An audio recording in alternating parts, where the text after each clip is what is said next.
Hello guys, it's me Salman. Welcome back my channel. നമ്മളിപ്പോൾ ഉള്ളത് ദോഹയിലാണ്. നമ്മളിപ്പോൾ വന്നിട്ടുള്ളത് എന്താണെന്ന് വെച്ച് കഴിഞ്ഞാൽ ഫുട്ബോൾ ലോകത്ത് MSN എന്ന് പറഞ്ഞിട്ടുള്ള ഒരു കൂട്ടുകെട്ടിൽ മെസ്സി, നെയ്മർ, സുവാരസ് എന്ന് പറഞ്ഞുള്ള ഒരു കൂട്ടുകെട്ടിൽ ഒരുപാട് കാലം മുന്നോട്ട് പോയിട്ടുണ്ടായിരുന്നു.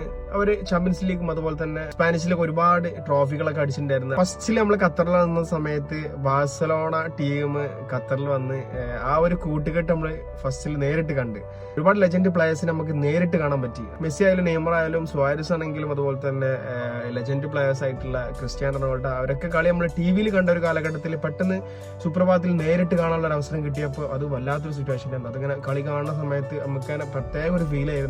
ഇതൊരു റിയൽ ആണെന്ന് വരെ ചിന്തിച്ചു പോയിരുന്നു. അപ്പോൾ നമ്മൾ വന്നിട്ടുള്ളത് ആ ഒരു സ്റ്റേഡിയത്തിന്റെ പുറത്ത് നമ്മളുള്ളത്. സ്റ്റേഡിയത്തിന്റെ കാഴ്ചകൾ കാണിച്ചു തരാം. നമ്മൾ ഈ കാണുന്ന സ്റ്റേഡിയം ആണ് അൽഖറാഫ സ്റ്റേഡിയം. അകത്ത് QSL മാച്ചുകളൊക്കെ ഏഷ്യ കപ്പിന്റെ ശേഷം സ്റ്റാർട്ട് ചെയ്തിട്ടുണ്ട്.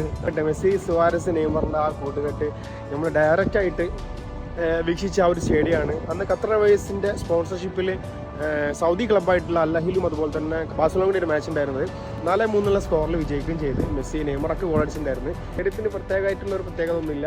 പക്ഷേ നമ്മളെ ലൈഫിൽ ആദ്യമായിട്ട് വന്നിട്ട് മെസ്സിനെയും നെയ്മറിനെയും അതുപോലെ തന്നെ സുവാരസിനൊക്കെ നേരിട്ട് കണ്ട ഒരു സ്റ്റേഡിയം എന്നുള്ള ആ ഒരു ഇതാണ് ജസ്റ്റ് ഷെയർ ചെയ്യാൻ വേണ്ടെന്നാണ്. അഗൈൻ റൂമർ വരുന്നുണ്ട് നെയ്മർ അഗൈൻ മിയാമിയിൽ പോകുമോ, അത് MSN കൂട്ടുകെട്ട് അഗൈൻ തുടരാൻ ആഗ്രഹിക്കുന്നുണ്ടാവും. മിയാമിയിലാണെങ്കിൽ മിയാമിയിൽ ആഗ്രഹിക്കുന്നവരുണ്ടെങ്കിൽ ജസ്റ്റ് കമന്റ് ചെയ്യാം.